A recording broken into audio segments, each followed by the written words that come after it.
ज़माने में मेटल के सामान थे, जिनको इतनी अकल थी कि मेटल को कैसे गलाया जाता है, जो उस टाइम पे गहने पहनते थे हज़ारों साल पहले। जब बात बड़ी बनती है ना बेटा, फिर इसके ऊपर साइंटिस्ट भी काम करते हैं। तो फिर कहा ये कब के लोग थे, फाइंड आउट करो, क्या खाते थे, क्या पहनते थे, क्या ओढ़ते थे, कैसी लाइफ। तो इनकी चीज़ों की कार्बन डेटिंग की गई। आप सबको पता है, जो चीज़ें कभी जीवित होती हैं उनकी लाइफ कितनी पुरानी है, वो कब की हैं, ये पता करने के लिए कौन सी विधि अपनाई जाती है? कार्बन डेटिंग से जो इनका टाइम पीरियड निकल के आया, सामान कब के हैं, तो ये कहा कि ये तो 2350 से लेके 1750 ईसा पूर्व के हैं। ये बात हम कर रहे हैं 1924 में।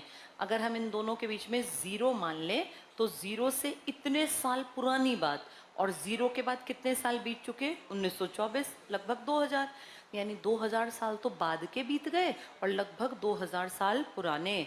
4500 साल पहले इतना ब्रिलियंट दिमाग का आदमी, ये बड़ा चंबा था। क्योंकि बेटा धीरे धीरे इनके ना तराजू भी निकल आए, तोलने वाले माप। जैसे तुमने देखा है पुराने टाइम में बाट होते थे, है ना, बाट 5 किलो 10 किलो देखे होंगे ना तुम लोगों ने।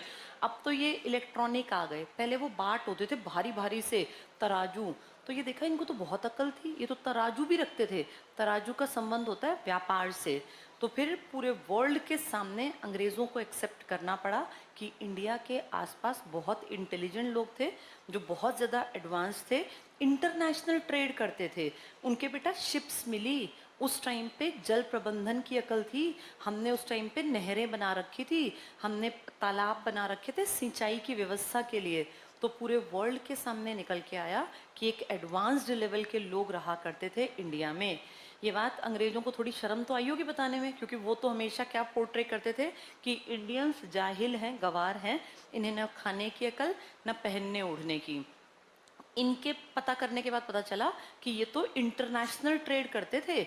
मेसोपोटामिया तक इनका सामान जाता था, फारस की खाड़ी तक, ईरान, इराक, पता नहीं कहाँ कहाँ तक। उस टाइम पे जब अंग्रेजों ने देखा उनके देश में क्या था, तो बेटा सबसे फिसड्डी और मूर्ख लोग थे इस पूरी धरती पर। 4500-5000 साल पहले, जब हम सोने का गहना भी पहनते थे, तराजू भी हमारे पास थी, इंटरनेशनल ट्रेड करते थे, और उस टाइम पे हम लोग एक तरह के मुद्रा भी, मुद्रा मतलब समझ गए ना, कॉइन्स टाइप के, ये भी चलाते थे। ये सब दिखाता है कि हमारी जड़ें, हम इंटेलिजेंट लोग थे बेटा। हम लोग कोई ऐसे ही आए गए नहीं थे कि गलती से अमीर बन गए। इंडिया वास्तव में बहुत काबिल देश था। अंग्रेज़ों को ये बात छिपाने की कोशिश करने के बावजूद दुनिया के सामने किस सन में लानी पड़ी? 24 में। अब ऐसा क्या था कि इसको इतना